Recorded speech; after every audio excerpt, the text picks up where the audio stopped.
अधिकम मास, जिसे हम पुरुषोत्तम मास भी कहते हैं, उसकी यह पावन कथा अनंत पुण्यों को देने वाली है। बहुत समय पहले की बात है, जब ब्रह्मा जी सृष्टि की गणना कर रहे थे, तब उन्होंने देखा कि सूर्य वर्ष और चंद्र वर्ष के बीच सामंजस्य नहीं बैठ पा रहा है। सूर्य वर्ष 365 दिन का होता है और चंद्र वर्ष 354 दिन का। इस अंतर को मिटाने के लिए हर 3 साल में एक अतिरिक्त महीने की व्यवस्था की गई, जिसे अधिक मास कहा गया। चूंकि इस महीने में सूर्य की संक्रांति नहीं होती थी, इसलिए इसे मल मास यानी मैला महीना कहकर पुकारा जाने लगा। सभी देवताओं और ऋषियों ने इस महीने का त्याग कर दिया और इसमें किसी भी प्रकार के शुभ कार्य जैसे विवाह या मुंडन वर्जित कर दिए गए। जब मलमास ने देखा कि उसे समाज और देवताओं द्वारा नकारा जा रहा है और उसे अशुभ माना जा रहा है, तो वो अत्यंत दुखी होकर विलाप करने लगा। वो अपनी व्यथा लेकर वैकुंठ धाम में भगवान विष्णु के चरणों में जा गिरा। मलमास ने रोते हुए प्रभु से कहा कि हे दयानिधि, मेरा कोई स्वामी नहीं है और पूरी सृष्टि मेरा तिरस्कार करती है। क्या मेरा जन्म केवल अपमान सहने के लिए हुआ है? भगवान विष्णु को उस पर दया आ गई।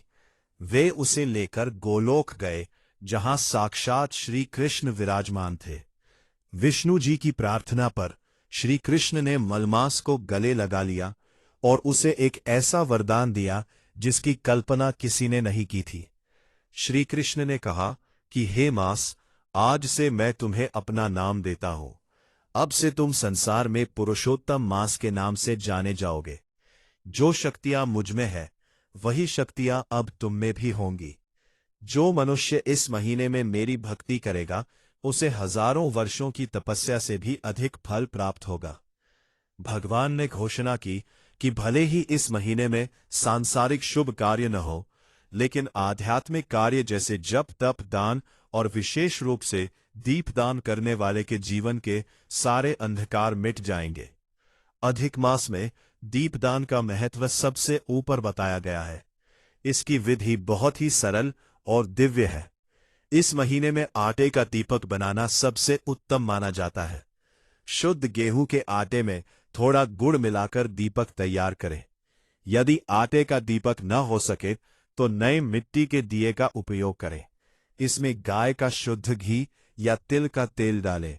यदि आप अपनी वंश वृद्धि चाहते हैं तो लंबी बाती का प्रयोग करें, और यदि घर में सुख शांति चाहते हैं तो गोल बाती का। इस महीने में 33 की संख्या का बहुत महत्व है, क्योंकि इसमें 33 कोटि देवताओं का वास माना गया है। इसलिए संभव हो तो पूरे महीने में 33 दीपक जलाए या फिर अमावस्या के दिन एक साथ 33 दीपकों का दान करें। दीपदान करते समय मन में भगवान पुरुषोत्तम का ध्यान करें और दीपक को सीधे जमीन पर न रखकर नीचे थोड़े चावल के दाने अवश्य रखें। इन दीपकों को आप मंदिर में तुलसी के पास, पीपल के वृक्ष के नीचे, नदी के किनारे या अपने घर की चौखट पर रख सकते हैं। जो व्यक्ति पूरी श्रद्धा के साथ इस महीने में दीपदान करता है, उसकी 7 पीढ़ियां तर जाती हैं और उसके घर में कभी दरिद्रता प्रवेश नहीं करती। इस महीने का एक और गहरा रहस्य राजा दृढ़धन्व आ की कथा से जुड़ा है। राजा दृढ़धन्वा अपने पूर्व जन्म में बहुत गरीब थे, लेकिन उन्होंने अनजाने में अधिक मास के दौरान एक जलाशय के किनारे दीपदान किया था।